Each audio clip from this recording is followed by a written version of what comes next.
called, "Dad, I'm at the police station. My stepdad beat me and filed a fake report." The cops believe him, not me. I asked which officer. "Sergeant Miller," he said. "Sit tight, 20 minutes, I replied. I didn't call a lawyer. I showed up wearing my uniform. The sergeant looked up and froze. "Captain." I didn't know he stammered. I said, "Give me 15 minutes with his stepdad." The sergeant's hands shook. "He's all yours, sir. All night long." This is a story I never thought I'd have to tell. A story about the lines we draw, the ones we cross, and the absolute, primal fury of a father pushed too far. Because let me tell you, when the man my ex-wife married laid his hands on my son, my world didn't just stop, it shattered. And then it rebuilt itself around one single, terrifying truth. You don't touch what's mine. For 23 years, I've seen humanity at its worst. Law enforcement, 3 tours in Afghanistan before that. You get used to violence, to the darkness. But nothing, and I mean nothing, prepares you for the bureaucratic nightmare of divorce. Especially when your ex-wife marries a man who smiles too much and, in my experience, drinks too little. Always a bad sign. I was sitting in my office at the precinct, the afternoon sun slicing through the blinds like prison bars across my desk. I'm 46, and I carry my authority with an ease you only get from earning every single stripe through blood and confidence. My uniform was immaculate, my posture military straight, but my eyes, gray as gunmetal, held a warm reserve for exactly 3 people: my son, Blake, my partner of 15 years, and my late mother. Officer Sandy Ollie poked her head in. "Mayor's office called again about that community outreach program. Tell them I'll have the proposal by Friday," I grunted, not looking up. Gang activity was spiking, and 2 of my best detectives were out on paternity leave. "Anything else?" She hesitated. "Your ex-wife called. Said something about Blake's football game Saturday. Sounded tense." My jaw tightened, just imperceptibly. Carmela always sounded tense these days, ever since she married Gua Edwards 2 years ago. He was a successful contractor, way too successful if you asked me. Nobody builds that fast, and that profitably without cutting serious corners. "I'll handle it." I waved Ollie away, picked up my personal phone. 3 missed calls from Carmela, all within the last hour. Before I could even dial her back, my phone rang. "Blake." "Hey Chance, you okay?" I felt my shoulders ease for just a second at the sound of his voice. "Dad, yeah, I'm fine. Just, can we talk?" Not on the phone. Blake was 16, a sophomore. He'd inherited my build and his mother's dark eyes. He'd been distant lately, and I'd chalked it up to normal teenage stuff. First girlfriends, all that adolescent chaos. But something in his voice, it triggered that instinct that had kept me alive in Hellman Province. "I can pick you up in 20. Usual spot." No, his voice dropped. "Can you meet me at Uncle Byron's garage instead?" "I don't want to be home right now." Uncle Byron, my younger brother, the only mechanic in the city who could resurrect a 67 Mustang from a pile of rust and regret. Blake had spent countless afternoons there since the divorce, learning to rebuild carburetors, changing timing belts. "I'm on my way."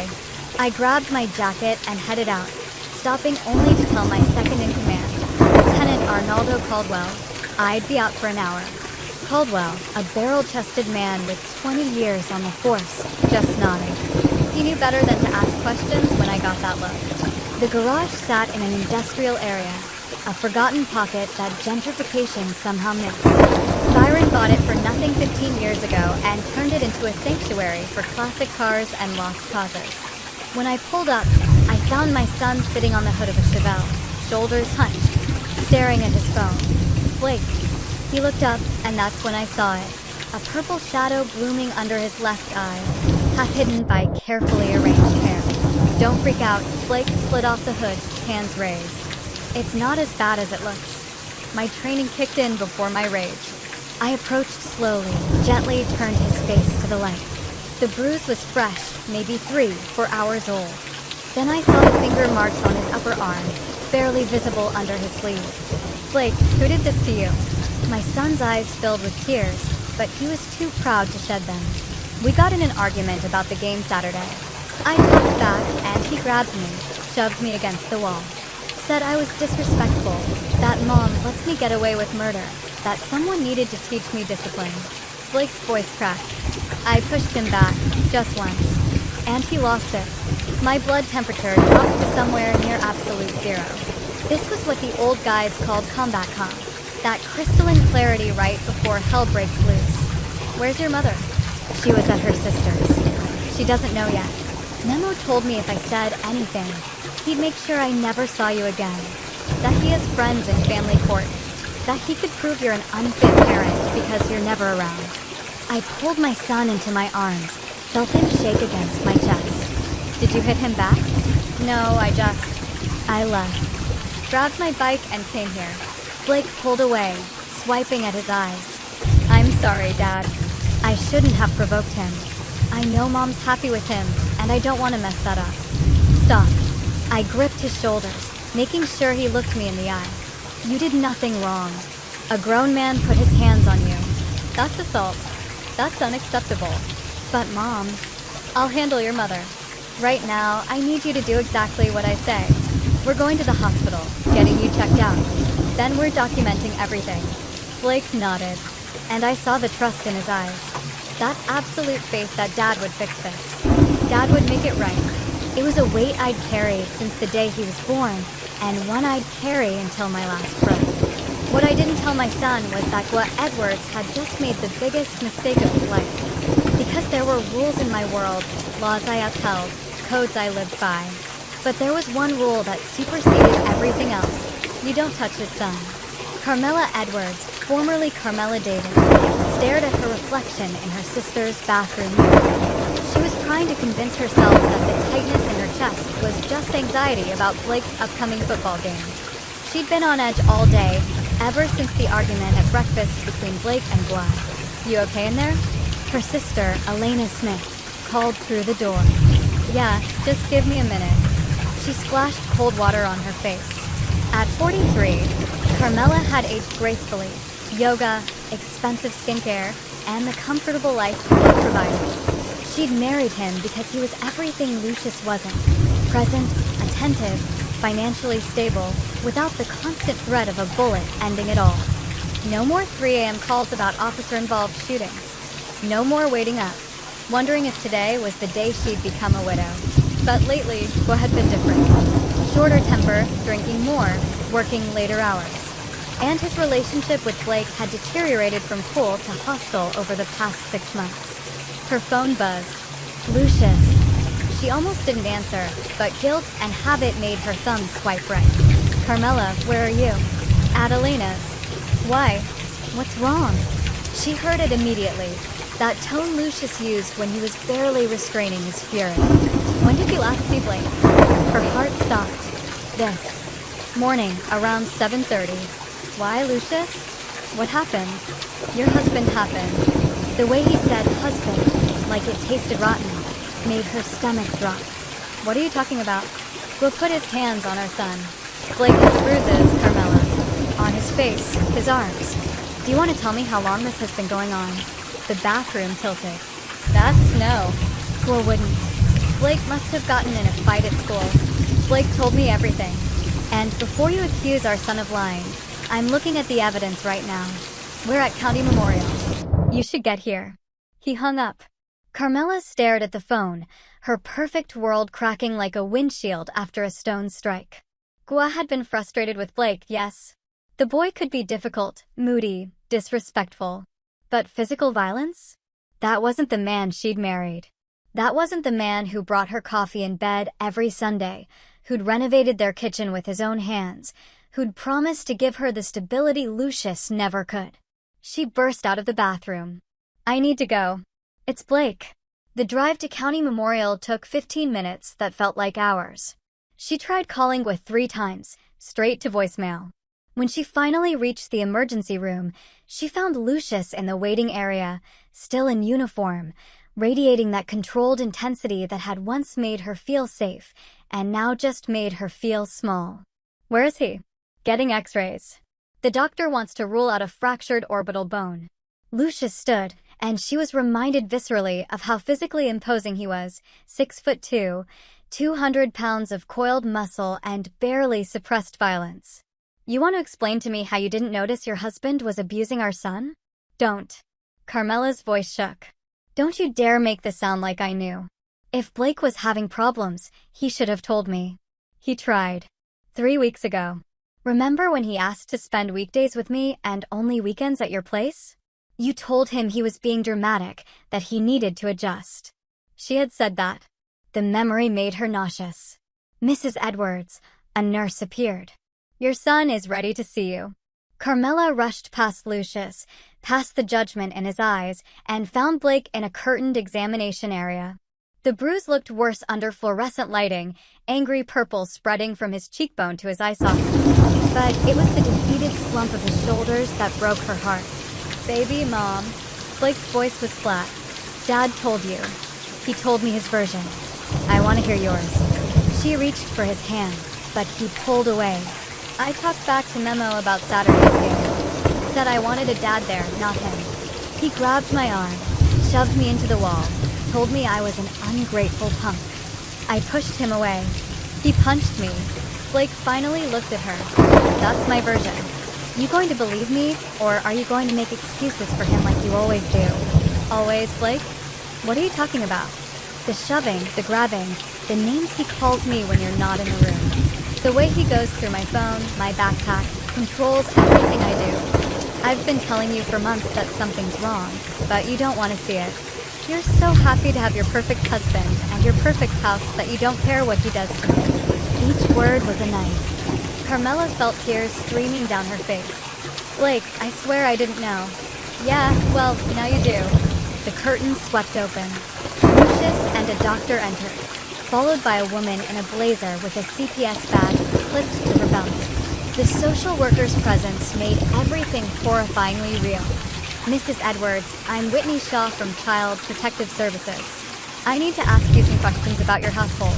The next hour was a blur of interrogation, medical reports, and the slow, agonizing realization that she'd failed her son. Failed to see what was happening under her own roof. Failed to protect him from a man she'd brought into their lives. When it was over, Blake was released into Lucius's custody pending an investigation. Temporary, the social worker said. But the look Lucius gave her promised this was permanent. Carmela. Lucius stopped her as she walked to her car. You need to decide right now what's more important, your marriage or your son, because you can't have both anymore. She watched them drive away, Lucius and Blake in his truck, the boy's head against the window, her ex-husband's hand on their son's shoulder. And she felt the foundations of her carefully constructed life crumble to dust. When she finally got home, the house was dark. His truck was in the driveway. She found him in his study, glass of bourbon in hand, staring at his phone. Where's Blake? He asked, without looking at her. With Lucius. At the hospital. Where you put him? He looked at her, and she saw something she'd never seen before. Not remorse, not shame, but cold calculation. He tell you his version? Her voice rose. You hit our son in the face. Our son. Will laughed, bitter and sharp. He's not my son, Carmela. He made that clear today. He's Lucius's son, and he never lets me forget it. I've tried for 2 years to connect with that kid, and all I get is attitude and disrespect. So yeah, I put him in his place. That's what fathers do. You're not his father. The words came out before she could stop them. Something dangerous flickered across Will's face. Yeah, I'm starting to realize that. He drained his bourbon. Your ex is going to come at me for this. You know that, right? Captain Lucius David, war hero, decorated officer. He's going to try to destroy me. Maybe you deserve it. Will stood. And for the first time in their marriage, Carmela felt afraid. Be very careful whose side you choose here. Because if you think Lucius is going to welcome you back with open arms, you're delusional. You left him, remember? You said he was married to the job, that you couldn't live with the danger, that you deserved better. Well, this is better. This house, this life, I gave you everything you asked for. And if you throw that away over one mistake, over a punk kid who needs discipline, then you're a fool. He walked out, leaving her standing in the study, her perfect life in ruins, wondering how she'd been so blind. I had Blake settled in my apartment, A sparse two-bedroom unit that had all the warmth of a barracks, but at least it was safe. My phone rang at 10:03 p.m. Unknown number. Every instinct screamed at me to answer. David. Captain David. This is Sergeant Randy Miller from the West District Station. I have your son here. My blood froze. Blake was 20 feet away on the couch, wrapped in a blanket, pretending to watch TV. What are you talking about? My son is right here. Sir, I have a Blake David, 16 years old. Claims you're his father. He was brought in about an hour ago. His stepfather filed a report. Assault, destruction of property. The kid's in interview room V, and he's asking for you. The world slowed down. I looked at Blake on the couch, then back at my phone. Sergeant Miller, I'm going to ask you one time. Describe the boy you have. About 5'11", brown hair, has a bruise on his face. I'll be there in 20 minutes. Nobody talks to my son without me present. Clear? Yes, sir. Captain, I should tell you, the stepfather is here, too. Gwa Edwards. He's pretty insistent we press charges. That combat comm descended again, cold and clarifying. I'll deal with Edwards. You just make sure my son is comfortable and has water. 20 minutes. I hung up and turned to Blake, who is now sitting up, alert. What's wrong? Your stepfather just filed a false police report, claiming you assaulted him. You're at the West District Station, apparently. I grabbed my jacket, my badge, my service weapon. When did you last see Gwa? This morning at the house, Dad. I swear I didn't touch him. I know. He's trying to get ahead of what happened today. Make himself the victim. I checked my weapon automatically, a habit from 2 decades of doing this before every shift. Get dressed. You're coming with me. I want you visible and accounted for when I walk into that station. Dad, what are you going to do? I looked at my son, saw the fear there, the uncertainty. Blake needed to see that his father could handle this. That justice existed. That good men still win sometimes. I'm going to do what I've always done. Protect what's mine. The drive to West District took exactly 18 minutes. I used the time to make 3 calls. One to Arnaldo Caldwell, my second in command. One to Byron, my brother, and one to my lawyer, a shark named Courtney Baldwin, who'd gotten me through the divorce and owed me several favors. When we walked into the station, I made sure to stop at the front desk, made sure the duty officer logged Blake's arrival, made sure there were witnesses and timestamps. Then I walked toward the interview rooms with Blake beside me, my hand on his shoulder, projecting an authority that made officers step aside. Sergeant Randy Miller met us in the hallway. He was maybe 30, solid build, career cop written all over him. The moment he saw my uniform, his face went white. Captain David. First, which room is my son supposedly in, Sergeant? Interview B, sir. But I walked past him, opened the door. Empty. Just an empty room with a table, 2 chairs, and the ghost of a fabricated accusation. Interesting. My son seems to have disappeared. I turned, and Miller actually took a step back. You want to explain to me how you have a victim in custody who's also standing right next to me? Sir, I was just following procedure. Edwards came in with a report. Said his stepson attacked him, destroyed property at his home, made threats. He had photos. Documentation. Photos of what? Damage he did himself? Sergeant Miller, you've been a cop long enough to recognize the setup. Where's Edwards now? Interrogation C. He's waiting to give a statement. Excellent. I'm going to need 15 minutes with him. Miller's eyes widened. Captain, I can't. You can't what? I stepped closer, dropped my voice to a register that carried command without volume. You filed a report based on false information. You attempted to process a minor without parental notification. And you're harboring a man who assaulted a child, my child, earlier today. Now, I can make this official. Bring in internal affairs. Have your career examined under a microscope. Or you can give me 15 minutes with the man who tried to frame my son, and we can resolve this quietly. Your choice, Sergeant. Miller looked at Blake, at the bruise that was now impossible to ignore under the station's harsh lighting, and something shifted in his expression. He did that this morning. Hospital records are already filed. X-rays, doctor's statement, CPS report, all timestamped. So when Edwards claims my son attacked him today, you can see the problem. Jesus, Miller ran a hand through his hair. Captain, I didn't know. He came in all professional, had his story straight, seemed credible. He's a contractor. He's good at building facades. I gentled my tone fractionally.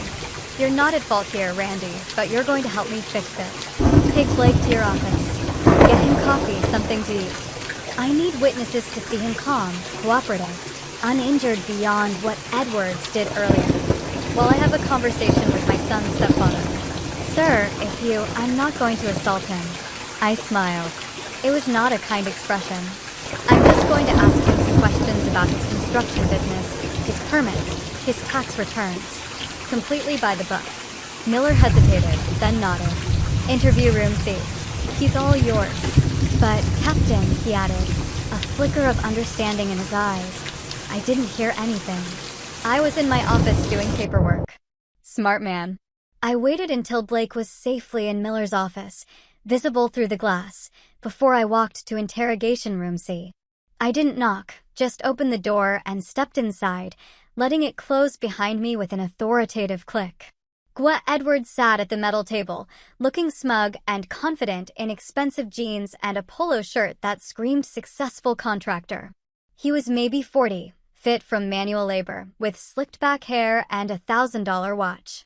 When he saw me, that smug expression flickered. Captain David, I was hoping we could talk man-to-man about your son's behavior. Shut up. Gua's mouth snapped closed. I walked slowly around the table, my boots loud on the linoleum.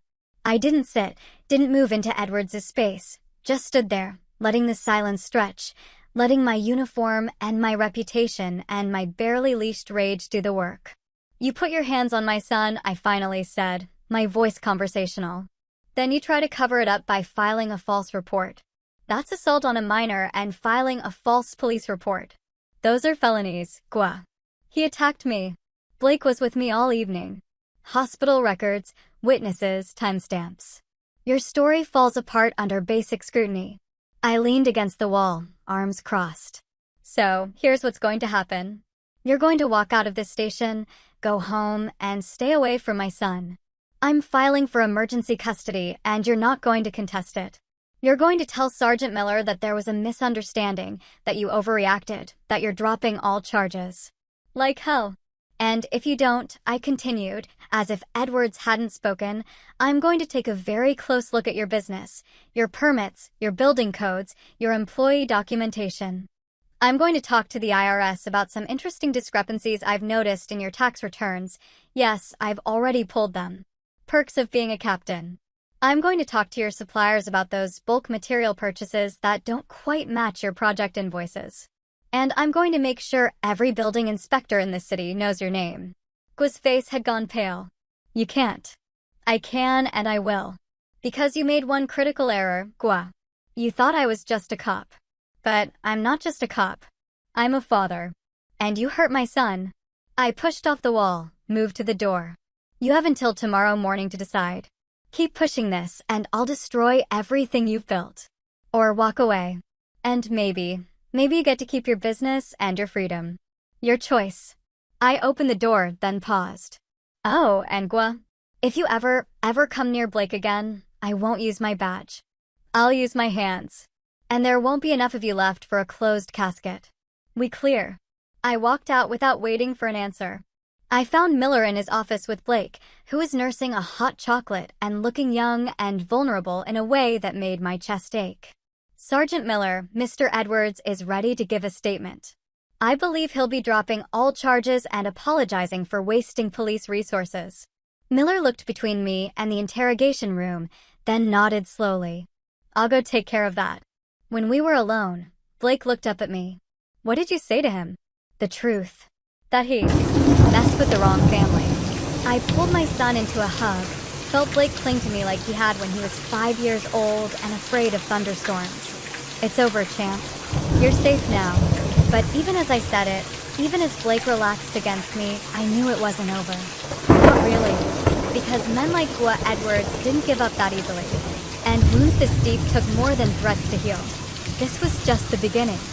3 days after the police station incident, I sat in my office reviewing surveillance footage from one of Gua Edwards' construction sites. My brother Byron had a friend who had a cousin who worked security, and that footage had found its way into my hands through a chain of carefully maintained deniability. What I was seeing made my blood run cold for entirely different reasons. Captain Arnaldo Caldwell knocked and entered without waiting. We got a problem. Another one. Carmela just called the front desk. She's here. Says she needs to talk to you, and she won't leave. I closed the laptop. I'd been avoiding my ex-wife since the hospital. Let her stew in the consequences of her choices. Let her wonder what I was planning. But maybe it was time for that conversation. I found Carmela in the lobby, and the sight of her stopped me cold. She'd lost weight in 3 days, had circles under her eyes that makeup couldn't quite hide, and was wearing yoga pants and a sweatshirt instead of her usual carefully curated outfit. Lucius, her voice cracked. Please, I need to talk to you. I gestured to a conference room, waited until we were alone. What do you want, Carmela? I want my son back. Tears streamed down her face. I want to explain, to apologize. You want? What about what Blake wants? Did you ask him? He won't answer my calls. Won't respond to texts. I went to your apartment, and he wouldn't even come to the door. Yeah, that's what happens when you choose your husband over your child. I didn't choose. She stopped. Breathed. Okay, I did. I chose wrong. I was blind and stupid, and I failed him. But Lucius, he's my son too. I have rights. Rights? You nearly forfeited them when your husband put him in the hospital. I kept my voice level professional. CPS is still investigating. Emergency custody is temporary, but I'm filing for permanent modification. Blake doesn't feel safe in that house, and I'm not sending him back. What if I leave one? The question hung in the air. I studied my ex-wife, looking for manipulation, for strategy. Found only desperation. Have you? I'm not yet, but I'm thinking about it. The house is in both our names. The business is his, but I could, thinking about it. I laughed, bitter. You're thinking about leaving the man who assaulted your son? That's where we are. It's not that simple. We're married. We have assets together. I can't just walk away from 2 years of my life. Blake is 16 years of your life, and you're still hesitating. I stood. I'm going to make this simple for you, Carmela. You want to be in Blake's life? You want him to answer your calls? Then you prove you've changed. You leave Edwards. You get therapy. You spend every day earning back the trust you destroyed. But until then, until I see actual change, and not just words, you stay away from him. Because he's been through enough. You can't keep me from my son. Watch me. I walked out, left her sitting there, and felt no satisfaction in her pain. Just a bone-deep weariness at how tangled everything had become. Back in my office, I opened the laptop again. The surveillance footage showed something interesting. Edwards meeting with 3 men in hard hats at a construction site on the east side. The same site where, according to Lucius's digging, building inspections had been mysteriously passed despite obvious code violations. His phone rang. Courtney Baldwin, my lawyer. Lucius, we have a problem. Edwards is countersuing for defamation and harassment. Claims you threatened him at the police station, that you're abusing your position to intimidate him. And he's filing an ethics complaint with the department. He's what? It gets worse. He's claiming Blake has been violent at home for months. That you've been coaching the boy to lie, and that the whole thing is a custody play on your part. He's got documentation, texts, photos, witness statements from neighbors. I felt I'd settle in my gut. He's been planning this since before he hit Blake. Probably. This guy's smart, Lucius. He knew you'd come after him, so he built a defense ahead of time. We need to be very, very careful here. After she hung up, I sat in the dark of my office and realized I'd underestimated Edwards. The man wasn't just an abuser covering his tracks. He was a predator who'd been orchestrating this entire scenario. Maybe from the beginning. The question was why. That night, after Blake was asleep, I called in a favor from an old army buddy, who now worked private investigation. Within an hour, I had a preliminary background on Edwards that made everything click into place. 3 previous marriages, 2 restraining orders, both sealed. A bankruptcy 7 years ago, right before he started his construction business. and a sealed juvenile record from when Edwards was 17.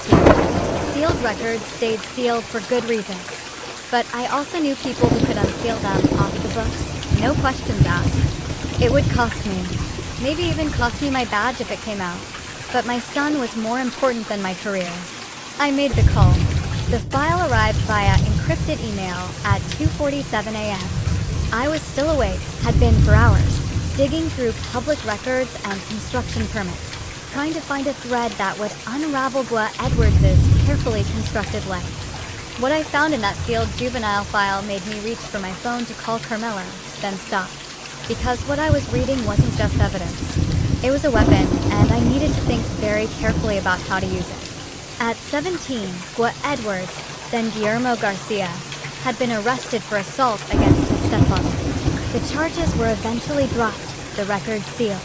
But the police reports told a story. A teenage boy with anger management issues, a pattern of violence, allegations of stalking his stepfather's daughter from a previous marriage. The daughter had been 15 at the time. I felt sick. I looked at the closed door to Blake's room and wondered how I'd failed to see this coming. Carmela had married a predator, and I had been too busy being angry about the divorce to properly vet the man who'd be living with my son. My phone buzzed. Byron, you awake? Yeah, what's up? You need to come to the garage now. Blake's here. What? He's supposed to be asleep in his room. Well, he's not. He rode his bike here an hour ago. Won't tell me why, but he's pretty shaken up. You need to come. I checked Blake's room. Empty bed, stuffed with pillows, a classic teenager trick. I was out the door in 3 minutes, my heart pounding. What if Edwards had gotten to him? I found Blake in Byron's office, wrapped in a blanket that smelled like motor oil and old coffee. My brother stood guard at the door, arms crossed, looking worried. Blake. I knelt in front of my son. What happened? I went back to the house to get some stuff I forgot. Blake wouldn't meet my eyes. Mom wasn't there, but Memo was. Hey, Dad, he was waiting for me. I felt my control slip. Did he touch you? No, he just talked. Said things about you, about how you're going to lose your job because of the ethics complaint. How you're abusing your authority. How the court's going to see through your manipulation and give Mom full custody. He said I'd never see you again, that I should get used to having him as a father, that you were nothing but a violent thug in a uniform. He was baiting you, trying to get you to attack him. I know. That's why I left. But, Dad, Blake finally looked up, and the fear in his eyes was worse than any bruise. He showed me photos of me sleeping in my room, taken through the window. He's been watching me. The world tilted. I stood, walked to the corner of the garage, and had to physically restrain myself from putting my fist through the wall. Byron put a hand on my shoulder. Lou, stay smart. Don't give him what he wants. He violated a restraining order. My voice was deadly calm. He threatened a minor. He's been stalking my son. And if you go over there and beat the hell out of him, you lose everything. Your badge, custody, maybe your freedom. Is that what Blake needs? I looked at my son, huddled in that blanket, trying to be brave and failing. Byron was right. This required strategy, not violence. Blake, did he give you those photos? No. He showed them on his phone. There were like 20 of them from the past week. Good. That means they're still on his phone, timestamped and geotagged. I pulled out my own phone. I'm calling this in. Official channels. He just gave us everything we need. 2 hours later, Officer Ollie and another patrolman arrived at Gwa Edwards' house with a warrant for his phone. Based on stalking charges I filed on behalf of my minor son. Carmela wasn't home, working late at her sister's, according to neighbors. Edwards answered the door in pajamas, all innocent confusion, but his phone told a different story. 23 photos of Blake, taken over 5 days. Locations, timestamps, angles that showed Edwards had been following the boy, watching him, building a file. And in the metadata, my investigator found something else. Photos of other teenage boys going back years. Captain David, Ollie called me from the lawn. You need to see this. Edwards isn't just stalking Blake. We found 3 other victims in his phone. One's from his previous marriage. Another's a neighbor's kid. The Third, we don't know yet, but this is a pattern. I felt vindication and horror war in my chest. Enough for an arrest? More than enough. Stalking, harassment, child endangerment. We can hold him for 72 hours while we build the case. You want to be here when we pick him up? No, I looked at Blake, asleep on Byron's office couch, exhausted from fear and adrenaline. I want to be with my son. But Ollie, make sure he knows why he's going down. Make sure he knows he should have left my family alone. The arrest happened at 7:15 a.m. while Edwards was drinking coffee, probably planning his next move against me. Carmela got the call at 7:47 from a lawyer Gua had on retainer. By 8 o'clock, she was at my apartment, pounding on the door. Lucius, open up. What did you do? I opened the door, stepped in the hallway so Blake wouldn't hear. I did my job. Your husband is a predator. He's been stalking Blake, photographing him, and we found evidence he's done this before. He's in custody, and if I'm right, he's looking at 5 to 10 years minimum. Carmela's face crumbled. This isn't happening. This can't be. It is. And Carmela, you need to make a choice right now. You can stand by Edwards. Hire lawyers. Fight this. But you can't do both. She slid down the wall, sat in the hallway of my apartment building, and sobbed. I didn't know. I swear to God, Lucius, I didn't know. I believe you. But Blake doesn't. And that's what matters. I softened fractionally. You want to fix this? You start by telling the prosecutors everything. Every red flag you ignored. Every moment you chose Edwards over Blake. You give them ammunition to put him away for good. That's how you start earning your son back. She nodded, tears streaming down her face. And I felt no satisfaction, just a grim determination to see this through. Because this wasn't over. Not yet. Men like Edwards had contingency plans, had resources, had lawyers who knew how to muddy water and create reasonable doubt. The arrest was just the beginning. The real war was about to start. What Edwards made bail in 48 hours. His lawyer, a slick operator named Tanner Mata, who specialized in defending the indefensible, argued that the photos were innocent, that Edwards was concerned about his stepson's whereabouts, that the metadata was circumstantial. The judge, a tired woman 3 weeks from retirement, set bail at $50,000 and released him with an ankle monitor and a restraining order. I got the call from the prosecutor, a bulldog named Julia Walsh, who'd put away more predators than anyone in the city. I'm sorry, Lucius. I pushed for no bail, but Mata's good. He made Edwards look like a concerned parent. He'll run. His passport's flagged. He's got a monitor, and we're building the case. The other victims are willing to testify. That'll take months, maybe years. In the meantime, he's out there, and he knows I'm coming for him. Lucius, Julia's voice held a warning. Do not do anything stupid. We have him. Let the system work. But I'd spent 23 years watching the system work, and I knew its flaws intimately. I knew how evidence got suppressed, how victims got intimidated, how men with money and good lawyers walked free while good people suffered. I wasn't going to let that happen. Not to Blake. Captain Arnaldo Caldwell appeared in my office doorway. We have a situation. Anonymous tip came in about Edwards' construction sites. Claims he's been using undocumented workers, ignoring safety codes, paying off inspectors. Could be nothing. Or it could be exactly what we need. I grabbed my jacket. Give me a warrant for his business records, everything. Payroll, permits, inspection reports. I want to bury him under so many charges he never sees daylight again. Lou, man, you need to be careful. His lawyer's already crying harassment. IA is watching you. Then they can watch me do my job. I headed for the door, then stopped. Arnaldo, you've been my partner for 15 years. You don't have to follow me on this. If it goes bad, I don't want you caught in the fallout. Caldwell stood, grabbed his own jacket.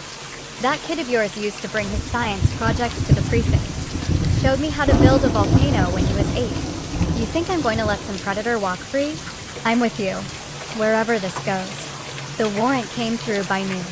By 2 p.m., I had a team of officers at Edwards' main construction site, the luxury condo development on the east side that had been fast-tracked through every permit process, every inspection, every bureaucratic hurdle. What they found was worse than I had hoped for. Structurally unsound foundations, electrical work that violated a dozen safety codes, materials that didn't match the building plans. And in the site office, a set of books that showed Edwards had been cooking numbers for years, overbilling clients, underpaying workers, skimming materials, and pocketing the difference. Captain David, one of the officers, called from the basement level. "You need to see this." I climbed down into the foundation area, my flashlight cutting through the gloom. The officer pointed to a section of wall where concrete had been poured, but hadn't yet set properly. "Look at the rebar placement. It's all wrong. This whole building could collapse in water. Earthquake." And according to the inspection reports, this passed structural review 3 weeks ago.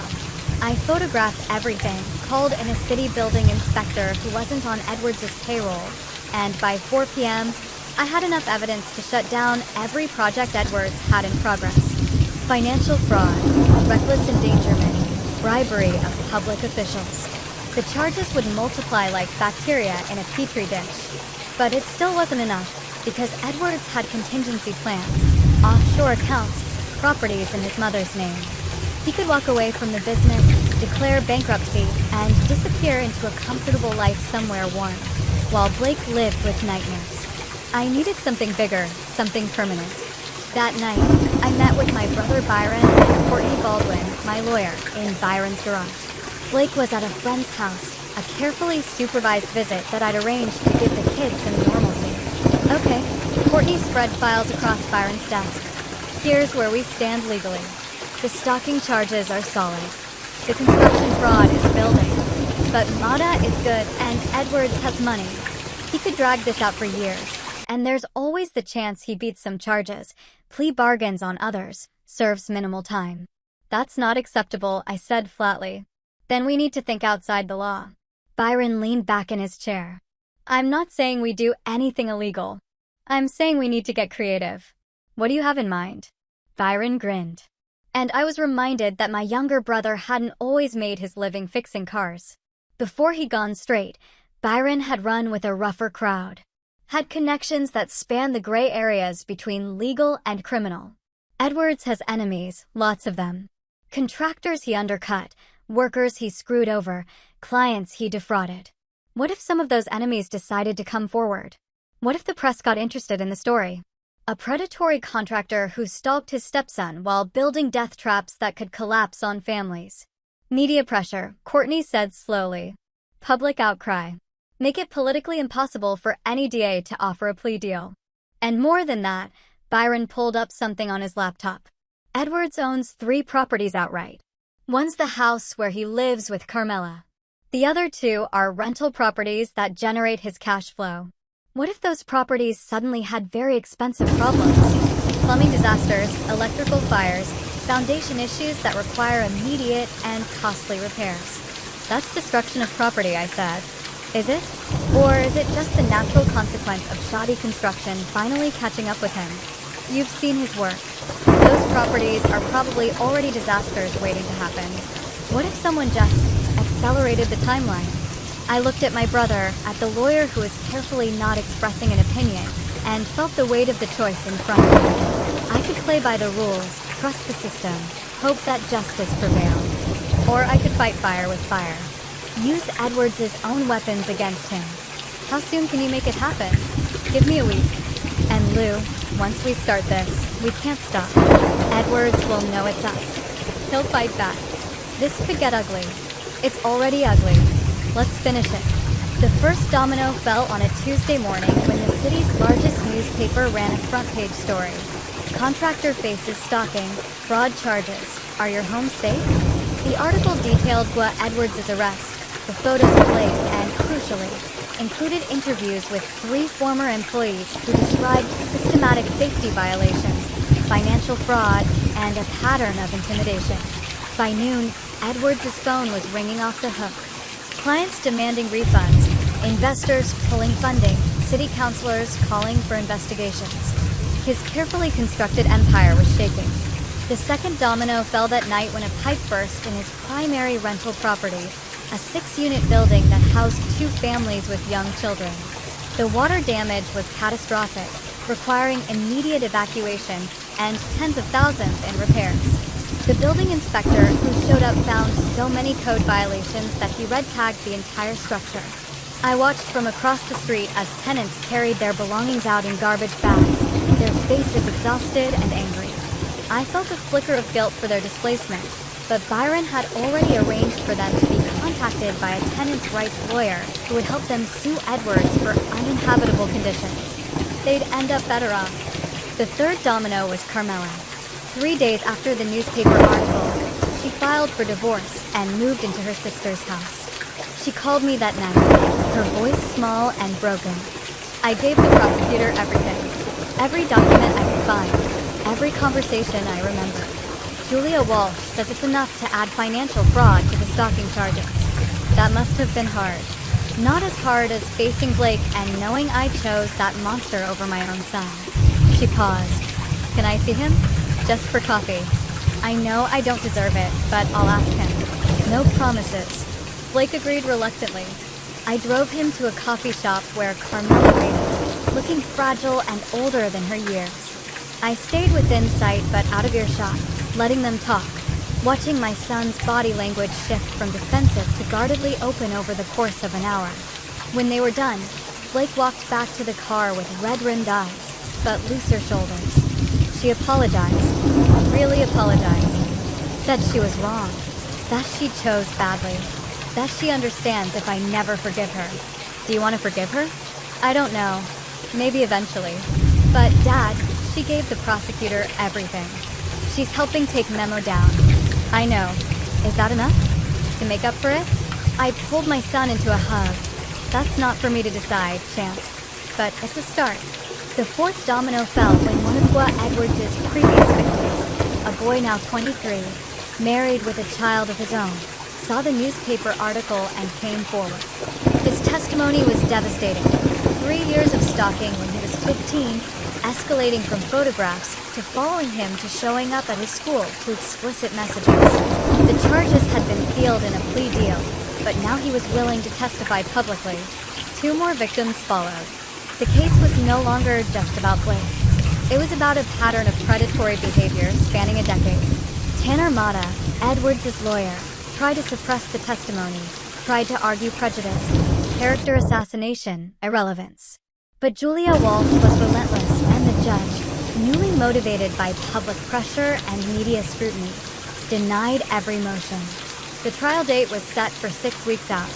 Edwards would stand trial for stalking, fraud, child endangerment, and a dozen related charges.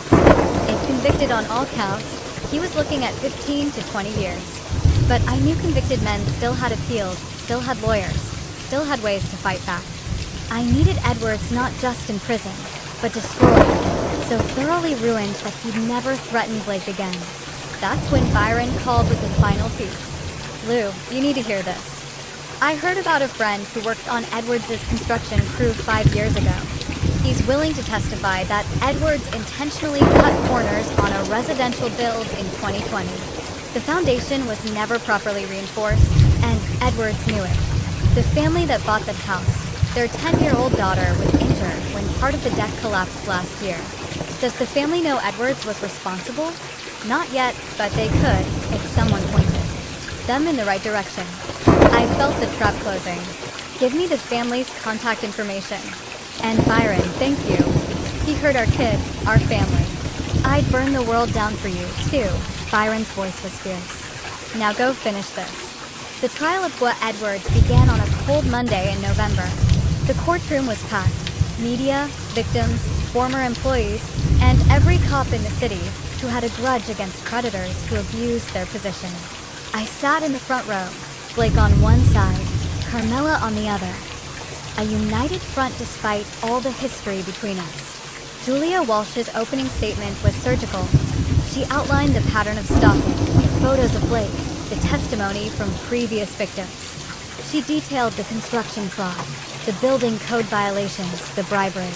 And then she played her final card, the family of the injured girl, suing Edwards in civil court, and willing to testify about the collapsed deck, the negligent construction, the permanent injury their daughter sustained. Tanner Mata tried to counter. painting Edwards as a misunderstood businessman, a concerned stepfather, a victim of a vengeful ex-husband with a badge. But his voice lacked conviction, and the jury, 8 women, 4 men, mostly middle-aged, mostly parents, stared at Edwards with undisguised contempt. The prosecution's case took 3 days. Victim after victim testified to Edwards' stalking, his manipulation, his predatory behavior. Construction workers detailed the fraud, the corner cutting, the intimidation. Building inspectors admitted to taking bribes. The father of the injured girl broke down on the stand, describing his daughter's months of physical therapy, the surgeries, the trauma. Through it all, Edwards sat impassive, his expensive suit and calm demeanor a mask over whatever darkness lived beneath. But I saw the cracks, the way his hands shook when the photos of Blake were displayed, the tightness around his eyes when former employees detailed his cruelty, the moment of pure rage when Carmela took the stand and methodically destroyed his character. On the 4th day, Tanner Mata called Edwards to testify in his own defense. It was a gamble, and I knew why. Edwards was charismatic, articulate, and Mata was hoping he could charm the jury. But Julia Walsh was waiting. She let Edwards tell his story. The concerned stepfather, the misunderstood businessman, the victim of a vindictive ex-husband. She let him paint himself as a sympathetic, reasonable human. And then she went for the throat. Mr. Edwards, you claimed these photos of Blake David were taken out of concern for his safety. Is that correct? Yes. He was sneaking out at night, hanging around dangerous areas. These dangerous areas, Julia pulled up a map on the courtroom screen. Could you identify them? Edwards pointed to various locations. The coffee shop near his father's apartment, the library, his uncle's garage, Byron's place of business. These don't seem particularly dangerous to me, Mr. Edwards. Would you characterize a library as a dangerous area? It's not about the location. It's about who he was meeting. Who was he meeting? I don't know. That's why I was monitoring him. So, you were monitoring a minor child, not your biological son, without his knowledge or consent, because you were concerned about hypothetical meetings with hypothetical people in public locations like libraries and coffee shops? The jury shifted. Edwards' lawyer objected, but the damage was done. Julia continued. Mr. Edwards, let's talk about your previous marriages. How many times have you been married? 3 times, including Carmela. And in your previous 2 marriages, did you have stepchildren?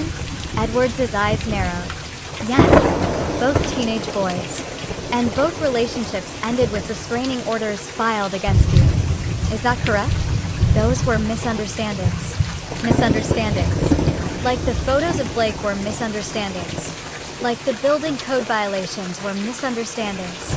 Like the collapsed deck that injured a 10-year-old girl was a misunderstanding. Julia's voice rose. Mr. Edwards, how many misunderstandings does it take before we recognize a pattern of dangerous, predatory behavior? Tanner Mata was on his feet, objecting loudly. But the jury had already made up their minds. I could see it in their faces, the disgust, the anger, the determination to protect their own children from men like Gua Edwards. The defense rested the next day, their case in tatters. Closing arguments were brief. Julia Walsh, methodical and devastating. Tanner Mata, desperate and unconvincing. The jury deliberated for 4 hours.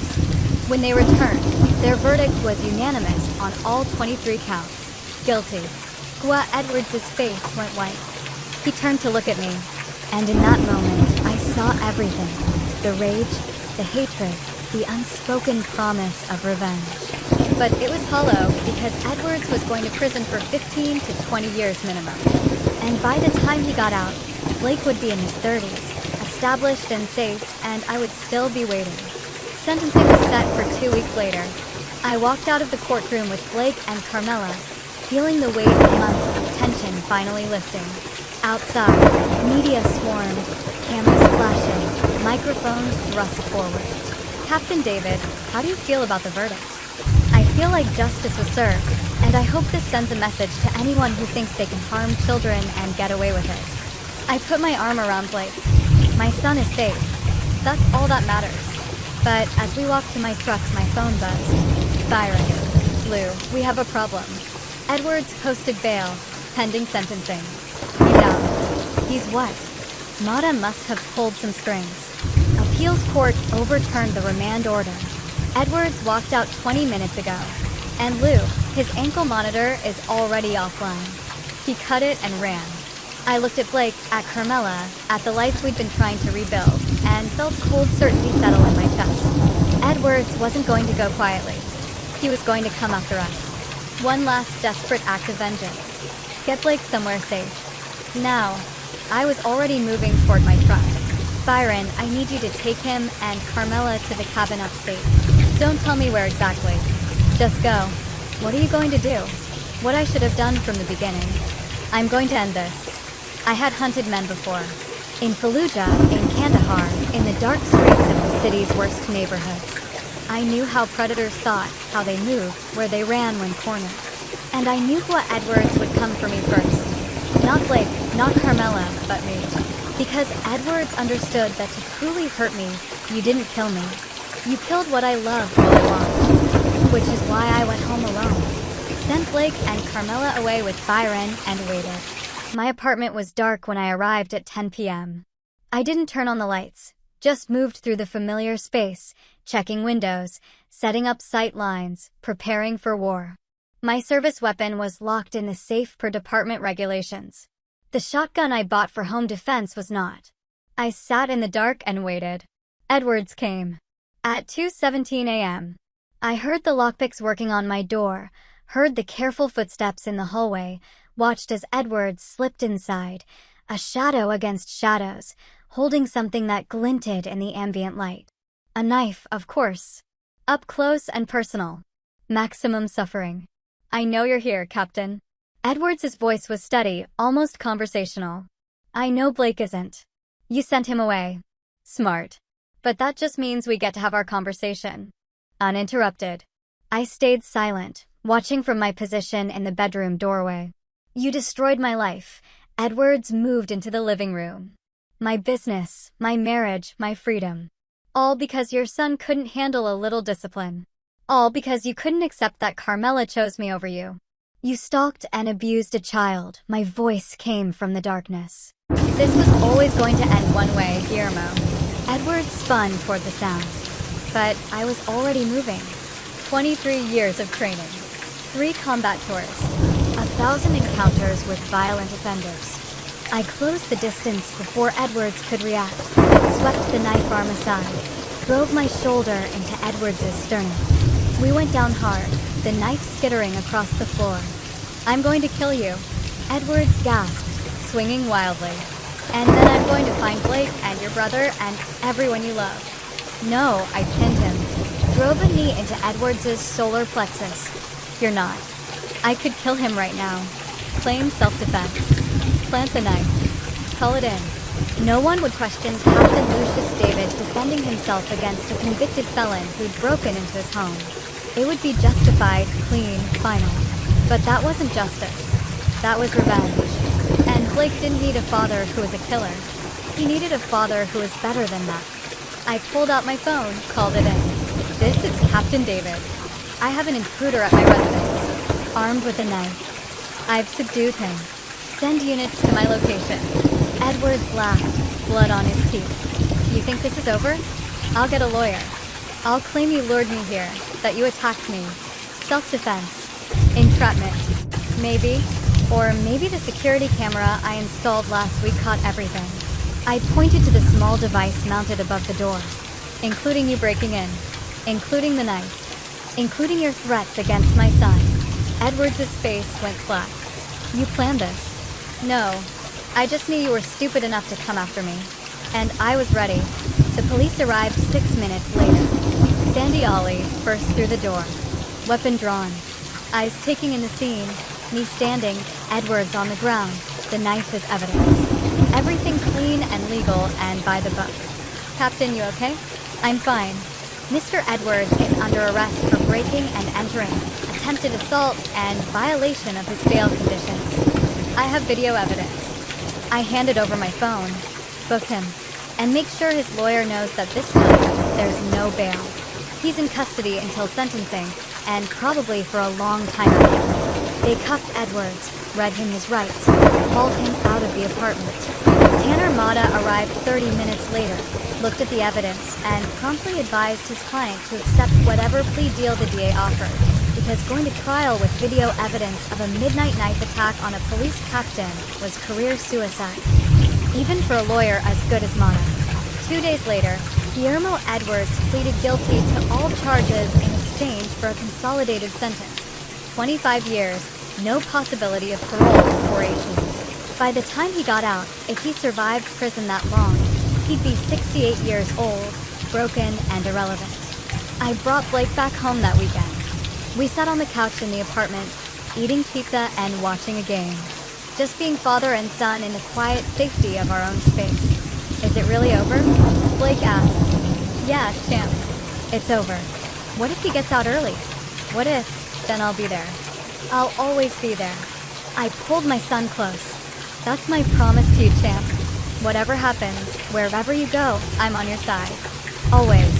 Blake nodded against my shoulder, and I felt something shift. The last piece of tension releasing, the trauma finally beginning to heal. 3 months later, Carmela moved into an apartment 2 blocks away. She and Blake were rebuilding their relationship slowly, with therapy and honest conversations and the acceptance that trust, once broken, took years to repair. But they were trying. That was enough. 6 months later, Blake's bruises had faded completely.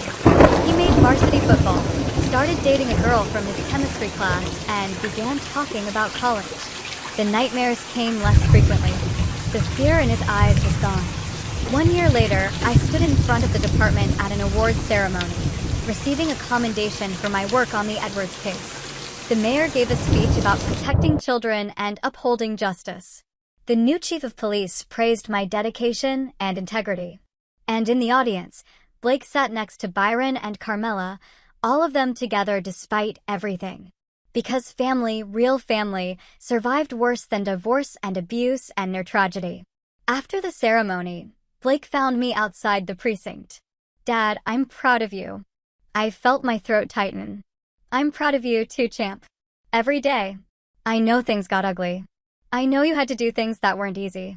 But you protected me. You did the right thing. That's what fathers do.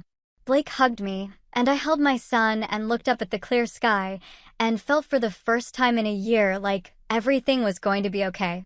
Because Guillermo Edwards was behind bars. Blake was safe. The family was healing. And justice, real, hard one, imperfect justice, had prevailed.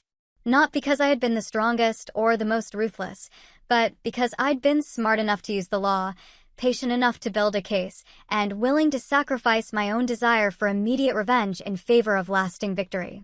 I'd won not by becoming a monster, but by remaining a man, flawed, determined, and absolutely unwilling to let evil win. And in the end, that was enough. Thanks for watching. Take care. Good luck.